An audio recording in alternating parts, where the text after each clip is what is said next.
বিসমিল্লাহির রহমানির রহিম। সকল প্রশংসা মহান আল্লাহ তাআলার। শান্তি রহমত বর্ষিত হোক মানবতার দূত হযরত মুহাম্মদ সাল্লাল্লাহু আলাইহি ওয়াসাল্লামের উপর। আজকের আলোচনার বিষয় হচ্ছে স্বঘোষিত নাস্তিক ইমরান বশির, যে নামের আগে মুক্তি লাগায়, মুক্তি নামটাকে কলঙ্কিত করার জন্য, ইসলামকে কলঙ্কিত করার জন্য, হুজুরদের কলঙ্কিত করার জন্য। ইমরান বশিরের কাজ হচ্ছে ইসলাম দিয়ে মানুষকে বিভ্রান্তি সৃষ্টি করা, মুসলমানদের ভিতরে বিভ্রান্তি সৃষ্টি করা, অমুসলিমদেরকে খুশি করা, ইউটিউবে ভিউ বাড়ানো এবং টাকা ইনকাম করার ধান্দা। ইমরান বশির একজন প্রতারক, মিথ্যক।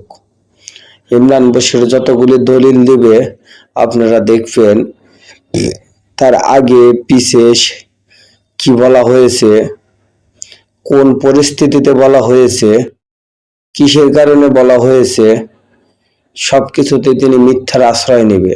যারা ইসলাম সম্পর্কে বোঝেন, একটু ঘাটাঘাটি করেন, তারা বুঝতে পারবেন। যারা সাধারণ মানুষ, যারা ইসলাম সম্পর্কে জানে না, এদেশের 90% মানুষ ইসলাম সম্পর্কে পরিপূর্ণভাবে জানে না। পরিপূর্ণভাবে কি 50%ও জানে না। এদেশের 50% মানুষ নামাজ কোন সময় কত রাকাত কিভাবে পড়তে হয় এটাও জানে না। 50% মানুষ, তারা নিজেকে মুসলিম দাবি করে। তাদের কাছে যদি ইমরান বশিরের বক্তব্য আসে, একজন দাড়িওয়ালা টুপিওয়ালা মুফতি, তিনি তো ঠিকই ডকুমেন্ট দিতেছে, দলিল দিতেছে, যুক্তি দিতেছে, যুক্তির আগে পিছিয়ে কি এটা তারা চিন্তা ভাবনা করে না। ইমরান বশির হচ্ছে বাংলাদেশের সবচেয়ে বড় প্রতারক, নাস্তিক। ইমরান বশির কেমনে চুরি করে, কেমনে দলিল দেয় আপনারা জানেন, একটু শুনলে অবাক হবেন।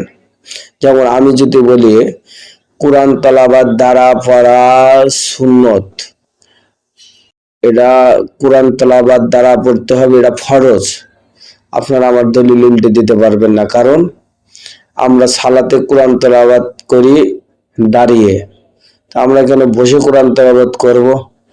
উত্তরটা হচ্ছে কোরআন বসে পড়া সুন্নত, আর দাঁড়িয়ে সালাতের ভিতরে পড়া হচ্ছে সুন্নত।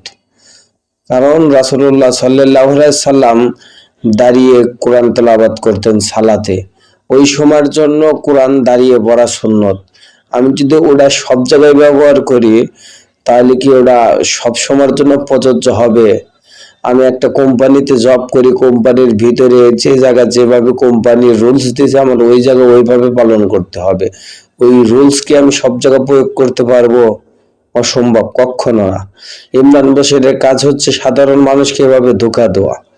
ইমরান বশিরের কাজ হচ্ছে এমন একটা হাদিস বলবে যার সামনে পিছনে পরিপূর্ণভাবে না বলে, তার সাথে ব্যাখ্যা না করে, মাঝখান থেকে একটা ক্লিপ নিয়ে সুন্দর করে নিজের মন গড়া কিছু বয়ান দেবে।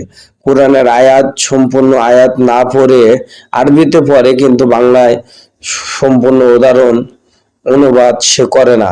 তার আগের আয়াতে কি বলা হয়েছে, পরের আয়াতে কি বলা হয়েছে, এগুলি সে বলে না। হচ্ছে একটা মিথ্যা প্রতারক।